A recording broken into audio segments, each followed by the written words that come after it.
Dear students, how are you? I hope आप लोग ठीक ठाक होंगे। आज हम एक पेपर लेकर हाज़िर हुए हैं अपने चैनल पर, और अब से हम क्या करेंगे कि पेपर्स का ना सिर्फ सॉल्यूशन देंगे बल्कि पेपर भी आपको दिखाएंगे। तो ये एक पेपर है जो सबसे पहला पेपर मैं अपलोड कर रहा हूँ अपने चैनल पर, वो है AMU 11th और डिप्लोमा इंजीनियरिंग एंट्रेंस का ये कंबाइंड पेपर हुआ था 2017-18 बैच के लिए, और इसकी तारीख भी मैंने लिख रखी है 14 मई 2017।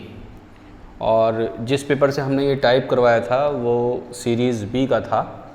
और आपकी याददाश्त के लिए मैं बता दूं कि 2017 में 2 पेपर हुए थे, ठीक। तो ये पहला पेपर है, और इसमें कंट्रोवर्सी ये थी कि हाँ, हिंदी में शायद पेपर नहीं दे पाए थे तो कुछ लोग कोर्ट चले गए थे। तो एक पेपर और हुआ था जो 2 महीने के बाद हुआ था शायद, तो वो भी हम अपलोड करेंगे, वो हमारे पास है। तो जब वो बना लेंगे हम उसकी सॉफ्ट कॉपी तो हम अपलोड करेंगे। फ़िलहाल ये पेपर हम अपलोड कर रहे हैं, और इसमें बहुत सारे क्वेश्चंस के हमने सॉल्यूशन भी कर रखे हैं और डिटेल्ड एक्सप्लेनेशन भी लिख रखा है। आंसर तो अलबत्ता सभी के लिख रखे हैं, लेकिन मैं आपसे रिक्वेस्ट ये करूँगा कि आप आंसर पर बहुत ज़्यादा रिलाई ना करें। आप अपनी प्रैक्टिस पर भरोसा करें और अपनी प्रैक्टिस के मुताबिक आंसर को चेक करें, देखें।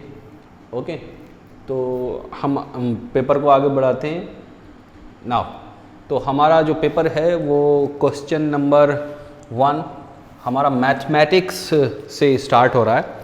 तो आप देखेंगे इस क्वेश्चन के अंदर मैंने सॉल्व भी कर रखा है, सॉल्यूशन दे रखा है इसका एक। Okay, now this is question number 1, mathematics चल रहा है। ओके, याद रखिएगा। This is question number 2, solution इसका भी है, देखते जाइए आप।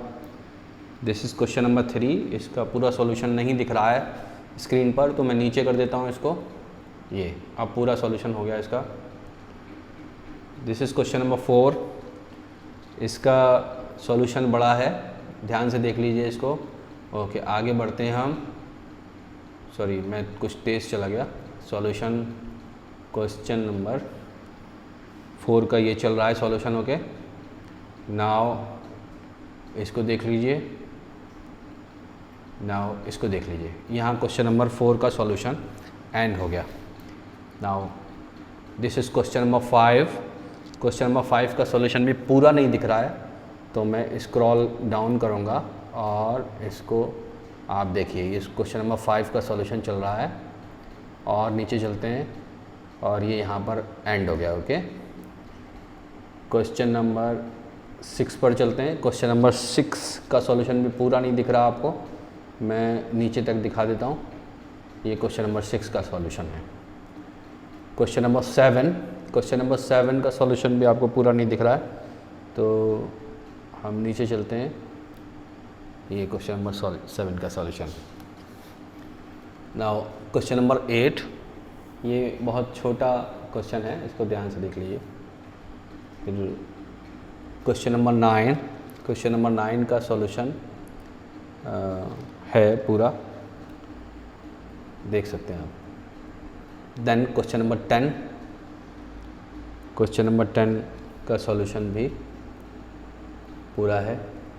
दिस इज़ क्वेश्चन नंबर 11, इसको सॉल्व नहीं किया है, आप सॉल्व कर सकते हैं, आसान क्वेश्चन है, आंसर अलबत्ता बाद में दिए हुए। दिस इज़ क्वेश्चन नंबर 12, इसको भी सॉल्व नहीं किया है, आप आसानी से देख सकते हैं, बहुत आसान क्वेश्चन है। बहरहाल जब इसका सॉल्यूशन करवाएंगे तो हम दिखाएंगे आपको। दिस इज़ क्वेश्चन नंबर 13, ठीक है, इसका पूरा सॉल्यूशन यहाँ पर है, आप देख सकते हैं। क्वेश्चन नंबर 14, इसका सॉल्यूशन बड़ा है, ध्यान से देखिए। ओके, और बढ़ते हैं, यहाँ इसका सॉल्यूशन एंड हो गया। Now this is question number 15, now this is question number 16, this is question number 17, this is question number 18, This is question number 19. This is question number 20. This is question number 21. This is 22. This is 23. This is 24. This is 25. This is 26. This is 27. This is 28. This is 29. This is 30. यहाँ मेरे ख्याल से mathematics and हो गई। Now 31 पर चलते हैं। 31 से शुरू हो गया Indo Islamic culture and GK.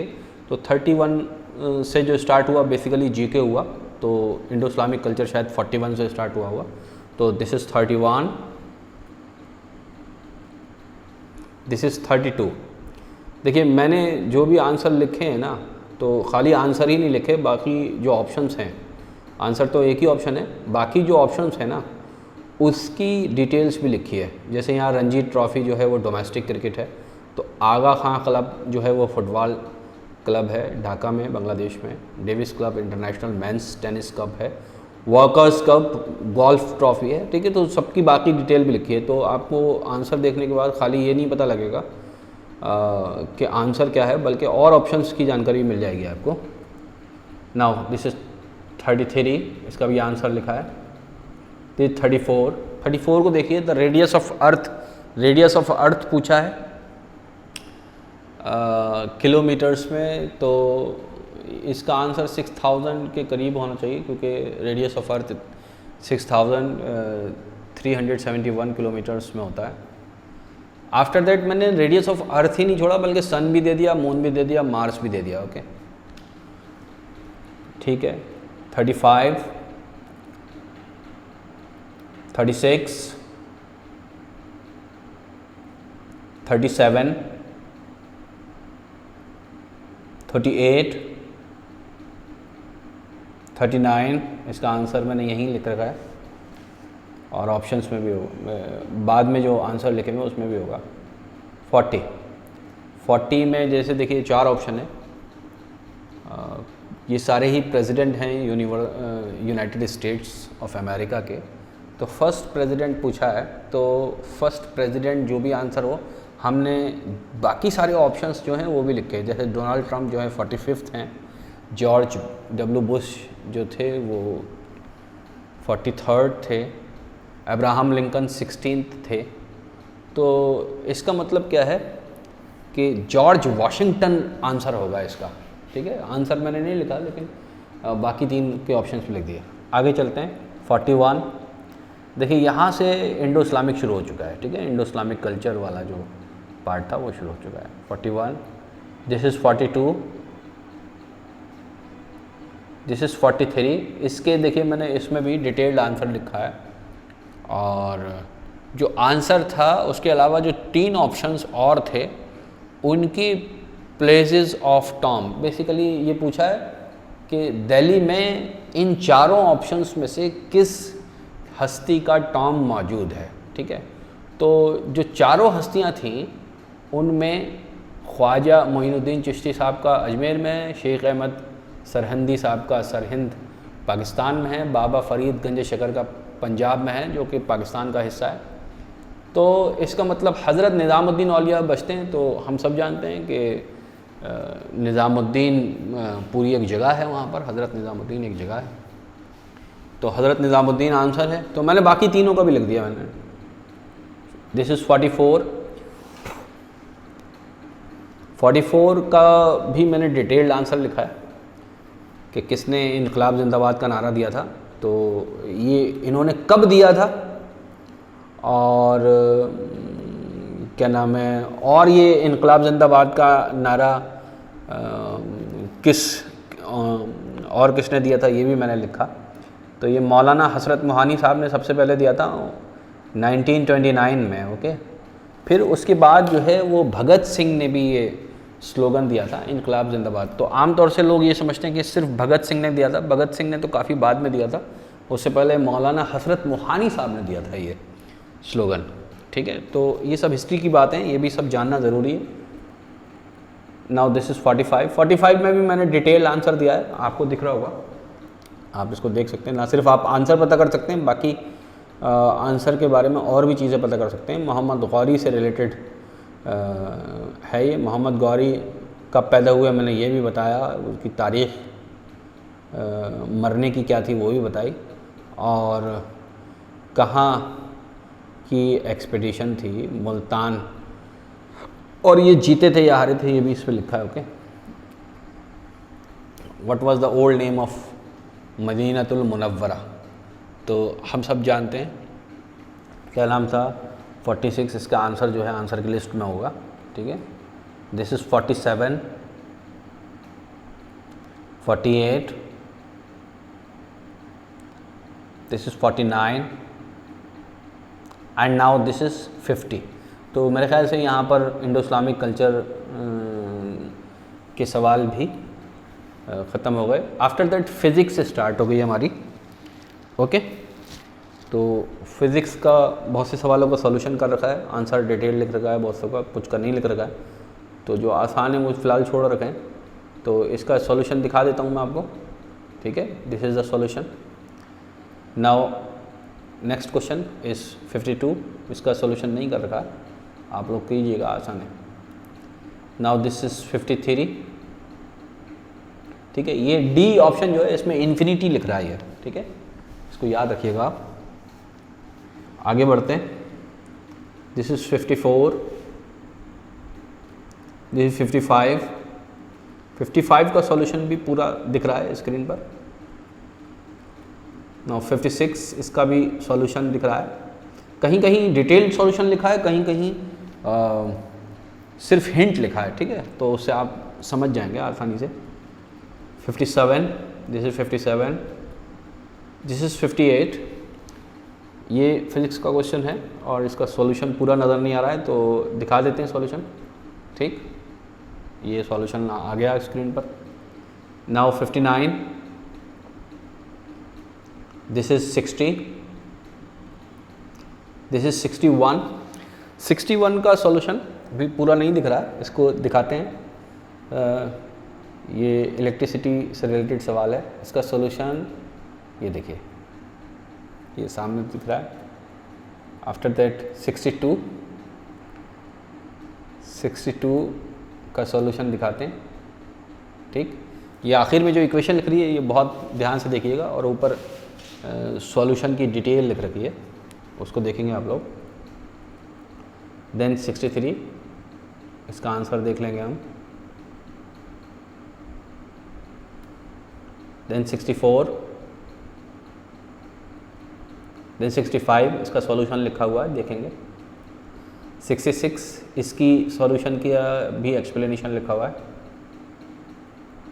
67,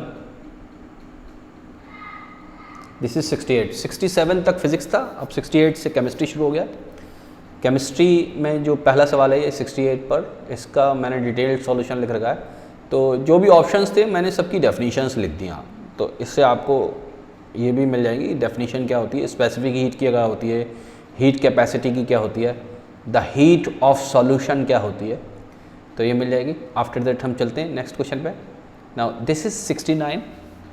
69 में भी मैंने यही किया कि मैंने डिटेल्ड आंसर लिख रखा है सबकी, आपकी मैंने डेफिनेशंस लिख दी। After that this is 70, it is 71, this is 72, this is 73 and 74, 75। 75 का भी मैंने आंसर डिटेल में लिखा है, तो आप देख सकते हैं ये लिखा है। 76 का भी आंसर है डिटेल में। 77, 78, 79, 79 का भी डिटेल एक्सप्लेनेशन लिख रखा है। 80, 81 सॉल्यूशन मौजूद है। इसमें जो आंसर है बस उसका फॉर्मूला नहीं लिख रखा, वो उसका फॉर्मूला ऊपर है, बाकी ब्यूटाइन, प्रोपाइन और हेक्साइन का फॉर्मूला मैंने लिख रखा है। तो कौन सा बचा? हेप्टाइन बचा, यानी आंसर हेप्टाइन होगा ये जो लिखा है। Okay, this is 82। 82 में देखिए फिगर भी बनकर आई है, तो आप समझ जाएंगे इसको। इसका आंसर लिख रखा है 83। 83 का सॉल्यूशन लिख रखा है मैंने, ध्यान से देख लीजिएगा। 84 में भी देखिए क्या पूछा था, लोवेस्ट मेल्टिंग पॉइंट पूछा था। लेड दे रखा है, रुबीडियम दे रखा है, पोटेशियम दे रखा है, सीसियम दे रखा है। तो मैंने क्या किया, सबका मेल्टिंग पॉइंट लिख दिया, ताकि आपको ना सिर्फ ये पता लगे कि पोटेशियम का मेल्टिंग पॉइंट सबसे कम होता है, बल्कि आपको ये भी पता लगे कि लेड का मेल्टिंग पॉइंट सबसे ज़्यादा होता है। ओके, तो in this way I use to work. 85 सवाल में पूछा the atomic number of element which represent a metal. तो ऑप्शन थे 17, 2, 19, 33। तो मैंने सभी का लिख दिया कि 17 किसका है, 2 किसका है, 19 किसका है और 33 किसका है। तो 33 कोई मेटलाइड है, 19 पोटेशियम है, 2 जो है वो हीलियम है और 17 क्लोरीन है। तो इसमें से मेटल कौन सा है और नॉन मेटल कौन सा है वो आप बहुत अच्छे से समझ जाएंगे। ठीक है, तो पोटेशियम जो है वो एक सॉफ्ट सिल्वरी अल्कली मेटल है। After that this is 86। इसको मैंने नहीं किया है, आप कर लेंगे, बहुत आसान सवाल है। 86 तक हमारा केमिस्ट्री था, अब 87 से बायोलॉजी शुरू हो गया। ओके, हम आगे बढ़ रहे हैं। 87, now 88, this is 89, now 90, 91, 92, 93, 94, 95, 96, 97, 98, this is 99। इसका मैंने एक्सप्लेनेशन लिख रखा है आंसर का। Now this is 100। 100 के बाद ये आंसर्स की लिस्ट है। ठीक है, इसको ध्यान से देख लीजिए, ये सारे आंसर्स हैं। मैं ये तो नहीं कहता कि सारे आंसर सही हो सकते, सही ही होंगे। मैंने पूरी कोशिश करी है कि आंसर अच्छे से, मतलब बिल्कुल सही लिखे जाएं, एक्यूरेसी मेंटेन रखी जाए। लेकिन भाई कोई भी शख्स हर सब्जेक्ट पर महारत हासिल रखे और हर सब्जेक्ट की एक्सपर्टीज़ उसके पास हो, ये ज़रूरी नहीं है। तो आप आंसर पर 100% रिलाई ना करें। 100 में से मैं ये नहीं कहता सारे गलत होंगे, 1-2 हो सकता है कोई गलती से मैं गलत सोच गया हूँ, या मैंने आंसर तो सही लिखा हो लेकिन यहाँ टाइपिंग मिस्टेक हो गई हो कोई। तो आप प्लीज़ इसको बहुत केयरफुली देखेंगे। अगर अब मैंने आपके लिए इतनी मेहनत करी है तो आप ये करिएगा कि अगर आप कोई आंसर गलत पाते हैं तो विद रेफरेंस कोशिश करिएगा मुझे इस ईमेल पर, ईमेल यहाँ आपको दिख रहा होगा स्क्रीन पर, इस ईमेल पर मुझे बता दें, बड़ी मेहरबानी होगी। ओके, आफ्टर दैट इकबाल का शेर है, मिटा दे अपनी हस्ती को अगर कुछ मर्तबा चाहे, कि दाना खाक में मिलकर गुले गुलजार होता है। आप लोग बहुत अच्छी मेहनत करिए, तैयारी करिए और पेपर्स के टच में रहिए। और मैं पेपर्स अपलोड करता हूँ, ज़रूरी नहीं है हर पेपर बहुत डिटेल सॉल्यूशन के साथ, हो सकता है कि मैं एक भी सवाल का सॉल्यूशन किए बिना अपलोड करूँ, ताकि सब लोगों को, दूर दराज के लोगों को भी पेपर मिल जाए। और फिर पेपर मिलने के साथ साथ मैं ये भी करूँगा कि जब भी मैं अपलोड करूँगा पेपर, तो जब भी एक से ज़्यादा होंगे तो हर पेपर पर सारे पेपर का लिंक मैं डिस्क्रिप्शन में लिखूँगा। ओके, तो आप मुझसे जो चैट ऑप्शन होता है या कमेंट ऑप्शन होता है उसमें लिख सकते हैं अगर कहीं कोई आंसर गलत है या आपको कोई डाउट है। ओके, मुझसे पूछ सकते हैं। मैंने ईमेल एड्रेस भी इसमें दिया है, जो आंसर वाला पेज था उसमें, तो मेरा ही ईमेल एड्रेस है, आप मुझसे उसमें बात कर सकते हैं। ओके, तो थैंक यू वेरी मच, और लोगों से शेयर कर लीजिए ये पेपर, शेयर करने से इल्म बढ़ता है, कम नहीं होता। तो और लोगों से शेयर कीजिए। बहुत सारे लोग गांव देहात में ऐसे दूर दराज ऐसे रहते हैं कि उनको कोई चीज़ मिल नहीं पाती है, ठीक है, तो उनको आसानी से नहीं मिल पाती, वो पैसे खर्च करना चाहें तो भी नहीं मिल पाती उनको। तो आप उन लोगों तक शेयर करें ये चीज़। Okay, thank you very much.